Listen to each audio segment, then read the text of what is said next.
저는 올해 78살 할머니입니다. 제 이야기를 하기 전에 여러분께 하나만 묻고 싶어요.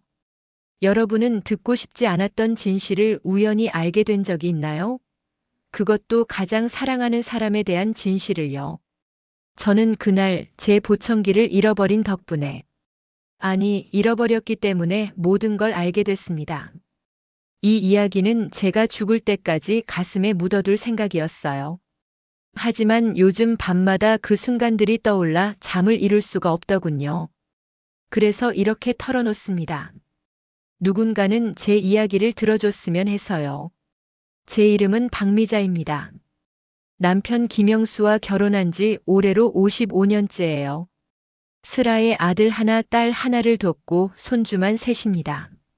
남들이 보기엔 평범하고 행복한 노부부죠. 저는 3년 전부터 보청기를 착용하기 시작했어요. 나이가 들면서 귀가 점점 어두워지더니 어느 순간부터는 사람들 말소리가 거의 안 들리는 지경에 이르렀거든요. 처음엔 보청기 쓰는 게 너무 창피했어요. 내가 이제 진짜 늙었구나 싶어서 눈물이 났습니다. 하지만 딸아이가 비싼 보청기를 사주면서 이렇게 말했어요. 엄마, 이거 끼면 세상이 다시 들려. 새소리도 들리고 우리말도 잘 들리고 엄마가 우리랑 대화 못하는 게 제일 슬프거든.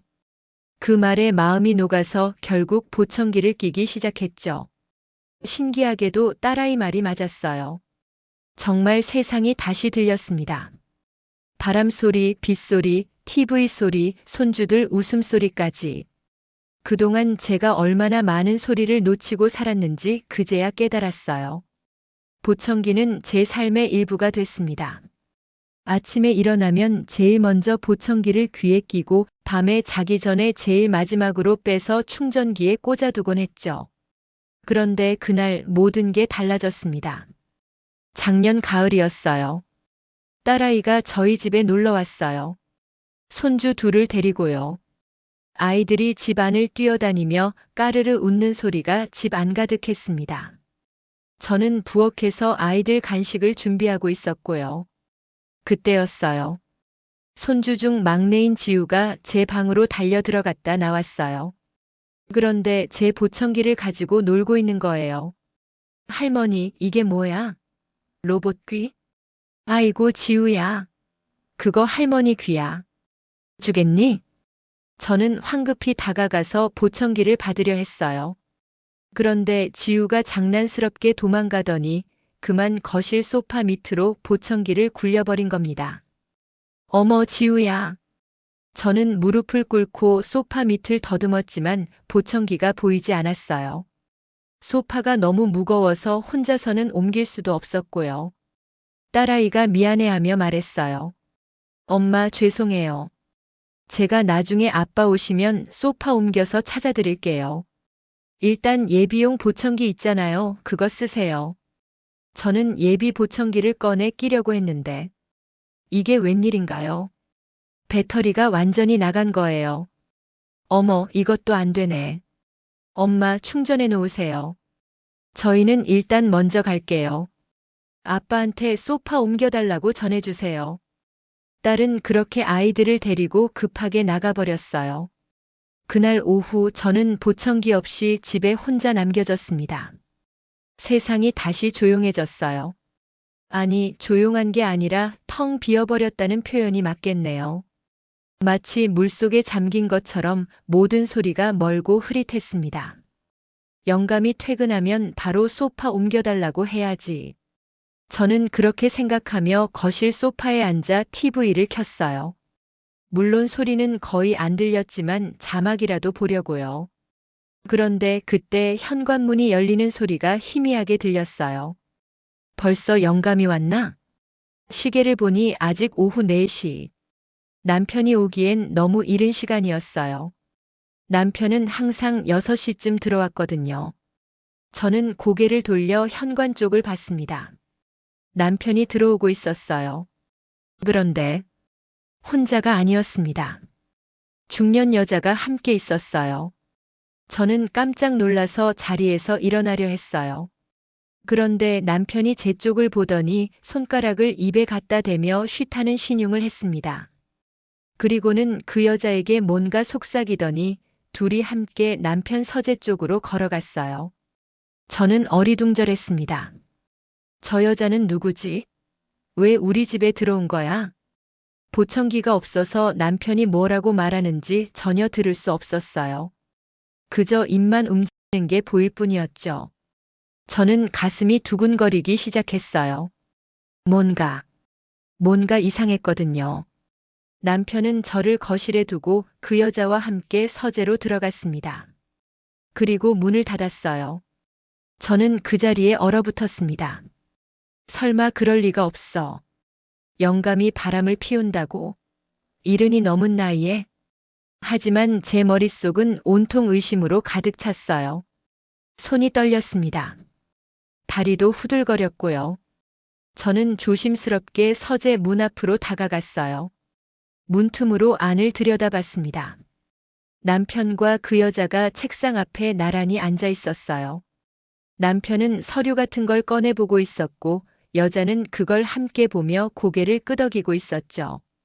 저는 귀를 문에 바짝 갖다 댔어요. 하지만 아무것도 들리지 않았습니다. 보청기가 없으니까요. 그 순간 저는 깨달았어요. 아, 내가 지금 보청기가 없구나. 그래서 아무 소리도 안 들리는 거구나. 이상하게도 그게 다행이라는 생각이 들었어요. 만약 들렸다면 저는 그 자리에서 문을 박차고 들어갔을 거예요. 소리를 지르고 울고불고 난리를 쳤을 겁니다. 하지만 아무것도 들리지 않으니까 저는 그저 지켜볼 수밖에 없었어요. 저는 문틈으로 그들을 계속 관찰했습니다. 서류를 보던 남편이 여자에게 뭔가를 건네주었어요. 봉투였어요. 두툼한 봉투. 여자는 봉투를 받아들고 활짝 웃으며 남편의 손을 잡았습니다. 저는 그 순간 심장이 멎는 줄 알았어요. 저게 무슨 짓이야? 제 눈앞이 캄캄해졌어요. 손발이 차가워지면서 온몸에 힘이 쭉 빠졌습니다. 그때였어요. 여자가 자리에서 일어나며 남편에게 뭔가를 말했어요. 남편도 일어나서 여자를 배웅하려는 듯 보였죠. 저는 황급히 거실로 돌아와 소파에 앉았어요. 아무것도 보지 못한 척 TV를 보는 척 했습니다. 심장이 너무 빨리 뛰어서 숨쉬기가 힘들 정도였어요. 서재 문이 열리는 소리가 희미하게 들렸어요. 남편과 여자가 현관으로 걸어가는 게 보였습니다. 남편이 현관문을 열어주고 여자가 나가면서 손을 흔들었어요. 그리고 문이 닫혔습니다. 남편이 거실로 들어왔어요. 저는 TV를 보는 척하며 남편을 쳐다보지도 않았습니다. 남편이 제 어깨를 톡톡 두드렸어요. 저는 고개를 들었죠. 남편이 입을 움직였어요. 뭔가를 말하고 있었지만 저는 들을 수 없었습니다. 저는 귀를 가리키며 고개를 저었어요. 보청기 없어. 남편이 아하는 표정을 지으며 고개를 끄덕였어요. 그리곤 부엌으로 가서 물을 마시더니 다시 서재로 들어가 버렸습니다. 저는 그대로 소파에 앉아 있었어요. 머릿속이 복잡했습니다. 방금 본 게 대체 뭐지? 저 여자는 누구야? 왜 영감한테 돈을 받아간 거야? 온갖 상상이 머릿속을 스쳤어요. 혹시 남편이 바람을 피우는 건 아닐까? 저 여자가 남편의 애인은 아닐까? 봉투 안에 든 게 돈이라면 혹시 남편이 저 여자한테 용돈을 주는 건 아닐까? 생각할수록 속이 뒤틀렸어요. 그날 저녁 남편이 퇴근 시간이 돼서야 다시 나왔어요. 저는 침묵했습니다. 남편은 평소처럼 저녁을 먹고 TV를 보다가 잠자리에 들었어요. 저도 아무 말 하지 않았습니다. 어차피 보청기가 없으니 대화도 할 수 없었으니까요. 다음 날 아침 남편이 출근하고 나서야 저는 소파를 옮겼어요. 혼자서는 못 옮기지만 이웃집 아줌마한테 부탁해서 함께 밀어냈죠. 그리고 드디어 보청기를 찾았습니다. 먼지 속에 뒹굴고 있던 보청기를 주워서 깨끗이 닦고 귀에 끼웠어요. 세상의 소리가 다시 돌아왔습니다. 하지만 제 마음은 여전히 텅 비어 있었어요. 그 이후로 저는 남편을 감시하기 시작했습니다. 남편이 언제 또 그 여자를 집에 데려올지 모르니까요. 매일 오후마다 현관문 소리에 신경을 곤두세웠어요. 혹시 남편이 일찍 들어오진 않는지, 누군가와 함께 들어오진 않는지. 하지만 그 여자는 다시 나타나지 않았습니다. 저는 점점 더 불안해졌습니다. 그날 본 게 진짜 뭐였을까? 혹시 내가 잘못 본 건 아닐까? 하지만 분명히 봤어요. 남편이 여자에게 봉투를 건네는 걸. 여자가 웃으며 남편의 손을 잡는 걸. 저는 결국 참지 못하고 딸에게 전화를 걸었어요. 민지야, 엄마가 물어볼 게 있는데. 아빠가, 요즘 이상한 점 없니? 이상한 점이요? 무슨 말씀이세요? 딸에게 뭐라고 말해야 할지 몰랐거든요. 아니야, 그냥. 아빠가 요즘 일찍 들어오는 것 같아서. 엄마 아빠 건강하시잖아요. 걱정 마세요. 딸은 그렇게 말하고 전화를 끊었어요. 밤마다 잠을 이룰 수가 없었어요. 남편 옆에 누워있으면 옆 사람이 낯설게 느껴졌습니다. 이 사람이 정말 55년을 함께한 내 남편이 맞나? 어느 날 밤 저는 남편이 깊이 잠든 걸 확인하고 살그머니 일어났어요. 그리고 서재로 갔습니다. 남편의 책상 서랍을 하나씩 열어봤어요. 뭔가 단서를 찾고 싶었거든요. 그런데 아무것도 없었습니다. 그저 평범한 서류들, 고지서들, 오래된 사진들 뿐이었어요. 저는 한숨을 쉬며 서랍을 닫으려다가 마지막 서랍 깊숙한 곳에서 낡은 공책 하나를 발견했어요. 그 공책은 남편의 일기장이었어요. 일기장 첫 페이지에는 이렇게 적혀 있었습니다. 순자에게. 저는 가슴이 철렁 내려앉았어요. 왜 남편이 저한테 쓴 일기를 숨겨둔 걸까요? 저는 떨리는 손으로 페이지를 넘겼습니다. 2023년 3월 12일. 순자가 오늘도 내 말을 못 알아들었다. 3번이나 같은 말을 반복했는데도 못 알아들어서 결국 큰 소리로 외쳐야 했다. 순자 표정이 슬퍼 보였다. 미안하다, 순자야. 내가 참을성이 없어서. 2023년 5월 7일. 순자가 드디어 보청기를 샀다. 민지가 사줬다고 한다. 처음엔 쓰기 싫어했는데 막상 끼고 나니까 좋아하더라. 여보, 새소리가 들려. 하면서 환하게 웃는 모습을 보니 나도 기뻤다. 그동안 순자가 얼마나 불편했을지 생각하니 가슴이 아프다. 2023년 9월 20일. 순자가 요즘 부쩍 늙은 것 같다. 허리도 자주 아프다고 하고 계단 오르내리는 것도 힘들어한다. 나도 늙었지만 순자가 더 늙어 보인다. 우리 젊었을 때가 엊그제 같은데. 남편이 저에 대해 이렇게 세심하게 신경 쓰고 있었다는 걸 처음 알았거든요. 저는 계속 페이지를 넘겼습니다. 2024년 7월 15일. 오늘 병원에서 진단을 받았다. 췌장암 말기라고 한다. 6개월에서 1년 정도 남았다고. 순자한테는 아직 말하지 못했다. 어떻게 말해야 할지 모르겠다. 저는 그 자리에서 얼어붙었습니다. 췌장암, 말기. 손이 떨려서 공책을 거의 떨어뜨릴 뻔했어요. 2024년 9월 10일. 오늘 변호사를 만났다. 유언장을 작성했다. 집과 예금 모든 재산을 순자 앞으로 남긴다. 아이들한테는 미안하지만 순자가 혼자 남았을 때 불편하지 않게 해주고 싶다. 2024년 10월 5일. 오늘 보험 설계사를 만났다. 순자 몰래 생명보험을 하나 더 들었다. 내가 죽고 나면 순자한테 목돈이 들어갈 거다. 순자가 노후에 편하게 지냈으면 좋겠다. 저는 그제야 깨달았습니다. 그날 집에 왔던 여자가 보험 설계사였다는 걸, 남편이 건넨 봉투는 보험료였다는 걸, 저는 그 자리에 주저앉아 울었습니다. 공책을 가슴에 꼭 안고 소리내어 울었어요. 영감이 죽어가고 있었구나. 나는 그것도 모르고 의심만 했구나. 저는 제 자신이 너무 한심했어요. 55년을 함께 산 남편을 단 하루의 장면만 보고 의심했던 제 자신이. 저는 일기장을 끝까지 읽었습니다. 2024년 11월 2일. 순자야, 미안하다. 내가 먼저 가게 돼서. 우리 100년회로 하자고 약속했는데 약속을 지키지 못하게 됐구나. 하지만 순자, 나는 행복했어. 순자와 함께한 55년 하루도 후회한 적 없어. 순자 만난 게 내 인생 최고의 행운이었어. 고맙고 사랑해. 저는 그날 밤 남편 곁에 누워 남편의 손을 꼭 잡았어요. 저는 남편의 손을 쓰다듬으며 속삭였어요. 영감, 미안해. 내가 당신을 의심해서 미안해.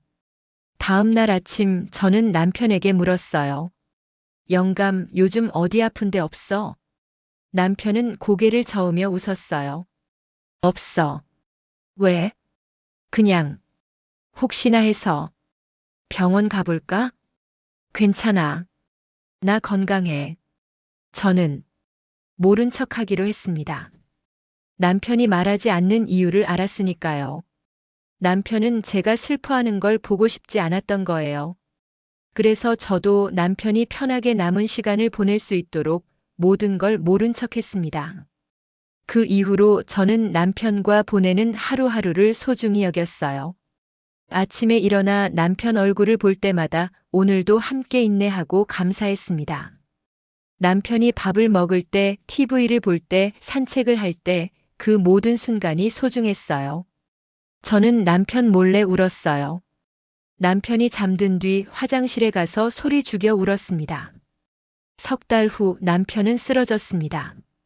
갑자기 거실에서 쓰러져서 119를 불러 병원에 실려갔어요. 의사는 말했습니다. 이미 많이 진행됐습니다. 길어야 한 달. 저는 그제야 남편 앞에서 울었어요. 영감, 왜 진작 말 안 했어? 왜 혼자 아파했어? 남편은 제 손을 잡으며 미소 지었어요. 당신, 슬퍼할까봐. 저는 남편 손을 꼭 잡고 울었습니다.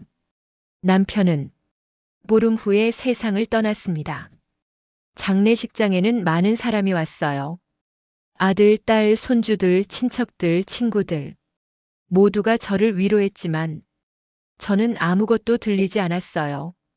보청기를 끼고 있었는데도 아무 소리도 들리지 않았습니다. 남편을 떠나보낸 후 저는 매일 남편의 일기장을 읽어요. 남편이 저에 대해 쓴 글들을 읽으며 남편을 그리워합니다. 그리고 후회해요. 그때 보청기를 잃어버리지만 않았어도, 저 여자를 보지 않았어도, 쓸데없는 의심 안 했을 텐데. 하지만 동시에 감사하기도 해요. 보청기를 잃어버렸기에 남편의 비밀을 알게 됐으니까요. 남편이 얼마나 저를 사랑했는지, 마지막 순간까지 저를 걱정했는지 알게 됐으니까요. 그런데 며칠 전 이상한 일이 있었어요. 딸 민지가 집에 찾아왔어요. 표정이 심상치 않더라고요. 엄마, 아빠 서재 정리하다가 이거 발견했어요. 민지가 건넨 건 또 다른 공책이었어요. 저는 공책을 받아들고 펼쳤습니다. 첫 페이지에는 이렇게 적혀 있었어요. 민지에게. 저는 민지를 쳐다봤어요. 에게. 뭐니? 읽어보세요, 엄마. 2024년 7월 20일. 민지야, 아빠가 이 글을 쓰는 건 언젠가 내가 진실을 알아야 할 것 같아서다. 엄마한테는 절대 말하지 마라. 엄마가 알면 엄마가 무너질 거야. 무슨 진실이길래 저한테 말하면 안 된다는 걸까요? 저는 손을 떨며 계속 읽었습니다. 2024년 7월 2일. 사실 나는 내 친아빠가 아니야. 저는 그 자리에서 얼어붙었습니다. 저는 다시 공책을 펼쳤습니다. 2024년 7월 20일. 내가 태어나기 1년 전 엄마는 다른 남자를 사랑했었어. 그 남자는 엄마 고등학교 동창이었어. 우연히 동창회에서 다시 만났는데 둘이 가까워졌나 봐. 나는 그때 사업 때문에 정신없었고 엄마한테 소홀했지. 엄마는 그 남자와 잠깐이지만 관계를 가졌어. 그리고 임신을 했지. 그게 바로 너야, 민지야. 저는 공책을 놓쳤어요. 손에서 공책이 미끄러져 바닥에 떨어졌습니다. 아니야. 저는 고개를 저었어요. 하지만 기억이 떠올랐습니다. 그때가 있었어요. 결혼한 지 15년쯤 됐을 때 남편은 사업 확장한다고 정신이 없었고 저는 외로웠어요. 그때 고등학교 동창회가 있었죠. 그 자리에서 첫사랑을 다시 만났어요. 이름은 강민호. 고등학교 때 제가 좋아했던 사람이었죠. 민호는 여전히 멋있었고 다정했어요. 우리는 동창회 이후에도 가끔 만났어요. 차 한잔하고 밥 한 끼 먹고. 처음엔 그냥 친구로 만났어요. 하지만 어느 순간부터 선을 넘었습니다. 저는 그때의 제 자신이 너무 후회됐어요. 남편을 배신한 것. 하지만 민호와의 관계는 길게 가지 않았어요. 2달 정도였을까요? 그리고 우리는 헤어졌습니다. 그 직후 저는 임신 사실을 알았어요. 저는 그게 남편 아이인 줄 알았어요. 날짜를 계산해 보니 남편과도 그 즈음 관계를 가졌거든요. 그래서 저는 그냥 남편 아이라고 믿었습니다. 2024년 7월 21일. 사실 나도 처음엔 몰랐어. 민지가 내 딸인 줄 알았지. 하지만 민지가 5살쯤 됐을 때 우연히 혈액형 검사를 하게 됐잖아. 그때 알았어. 민지 혈액형이 나랑 엄마 사이에서 나올 수 없는 혈액형이라는 걸. 나는 AB형, 엄마는 O형. 그런데 민지는 B형이야. 이건 생물학적으로 불가능해. 저는 손으로 입을 막았어요. 그랬구나. 영감이 그때부터 알고 있었구나. 2024년 7월 21일. 나는 그날 엄마를 추궁할 수도 있었어.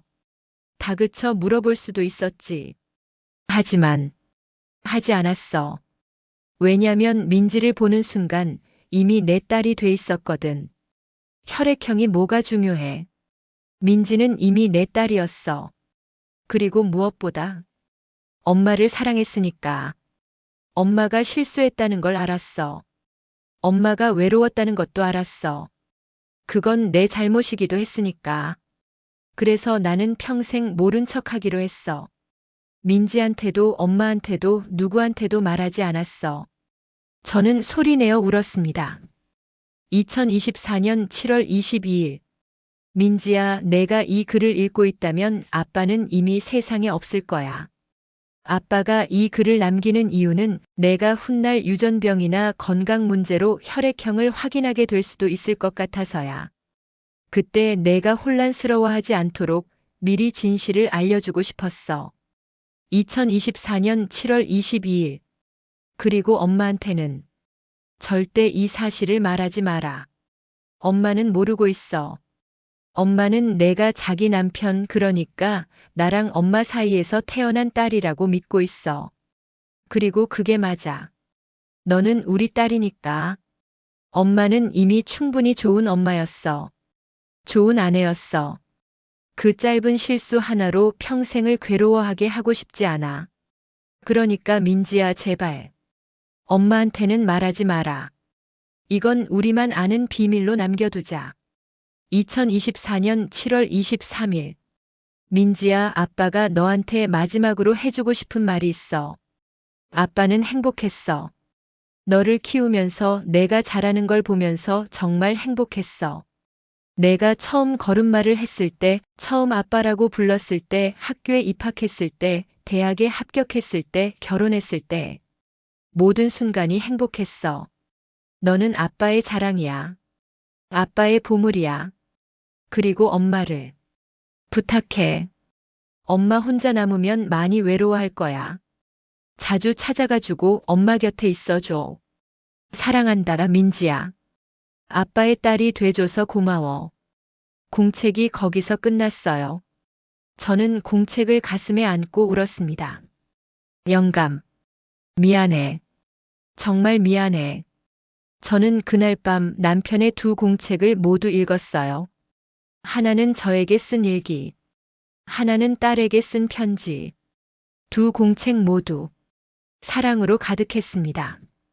남편은 평생 두 가지 비밀을 안고 살았던 거예요. 하나는 자신의 병, 하나는 딸의 출생. 그 두 가지 모두 저를 위해 숨겼던 겁니다. 저를 슬프게 하지 않기 위해, 저를 괴롭게 하지 않기 위해. 저는 깨달았어요. 제가 보청기를 잃어버린 그날 우연히 목격한 장면. 그게 시작이었다는 걸.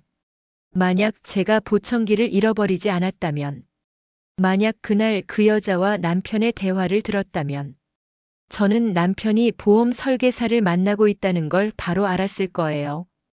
그리고 의심하지 않았겠죠. 하지만 보청기가 없었기에 저는 오해했고 그 오해 때문에 남편의 일기장을 찾게 됐어요. 그리고 남편의 첫 번째 비밀을 알게 됐죠. 지금 저는 매일 밤 남편의 글을 읽어요. 저는 보청기를 잃어버린 그날을 잊을 수 없어요. 그날 덕분에 저는 남편의 진짜 마음을 알게 됐으니까요. 만약 보청기를 잃어버리지 않았다면 저는 영영 몰랐을 거예요.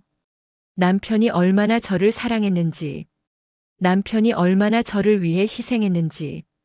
그로부터 2년 후, 박미자 할머니는 조용히 눈을 감았습니다. 장례식장에는 많은 사람이 왔어요. 관 속 할머니의 손에는 작은 보청기 하나가 쥐어져 있었습니다. 그 보청기는 할머니가 그날 잃어버렸던 바로 그 보청기였어요. 할머니는 평생 그 보청기를 버리지 않고 간직했습니다. 그 보청기가 모든 것의 시작이었으니까요. 모든 진실을 알게 해준 작은 기적이었으니까요.